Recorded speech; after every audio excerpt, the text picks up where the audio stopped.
President Donald Trump recently signed an executive order and a presidential memorandum to remove some of the barriers that stand in the way of broadband high-speed internet expansion. Joining us now from our Washington, D.C. News Bureau is Connected Nation Chairman and CEO Tom Ferree. Thank you so much for joining us, Tom. And let's start with your thoughts on the order and what you're hopeful to see moving forward. Yeah, well, great to be with you. And listen, I think it's a big statement from this administration to really let them know and let the country know where rural America is in their priority.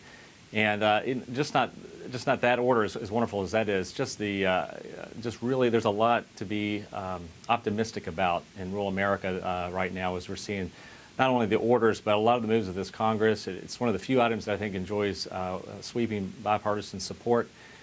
So I'm really excited about where this is going. You're seeing a number of governors as they start the year here in these next few weeks that are beginning to really zero in on what their state strategies are for connecting rural America. So it's a really exciting time, and one that we're very, very optimistic about and helping get those communities in rural America on a more level footing. Yeah, I think a lot of people are really looking forward to this. Now, your staff has worked in rural areas for more than a decade. What impact do you see internet access having on our nation's farmers and rural areas? Well, I would tell you it's a game changer, and in many urban settings, lack of connectivity can be an inconvenience. But in rural America, for too long, it's been holding back a number of communities. You know, when you think about farmers, increasing crop yield, helping manage the farm operation better, job creation. One of the things that I think the Rural Prosperity Task Force took up was the recognition of the emphasis on workforce. So a lot of those things, they don't happen without access.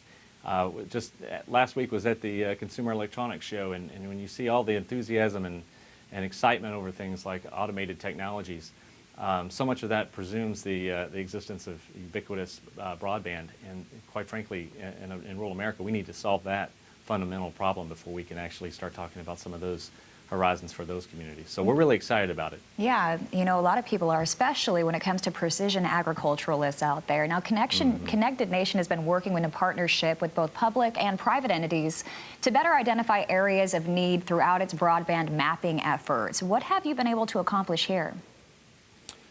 Yeah, well, I think I would start with the big point that is, as you're seeing a lot of different stakeholders coming together, you're seeing public and private sectors coming together, you're seeing bipartisan players coming together, which is always encouraging.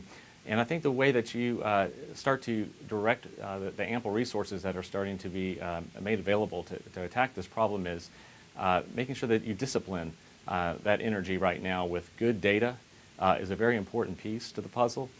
Too many times, this unbridled enthusiasm without the steady and reliable data that can help direct those resources to make sure they get to the right communities at the right time, that's really where I think our value add as an organization is helping to help shape and inform these strategies that are going to rural America. Okay, We've had Oh, I'm sorry. Go ahead. I was just going to say, we really appreciate you coming on today to talk to us about this. Connected Nation Chairman and CEO Tom Ferree, thank you so much for joining us. Just do a Google search for Connected Nation if you'd like to find out more. And of course, this is a story we're covering very closely for you.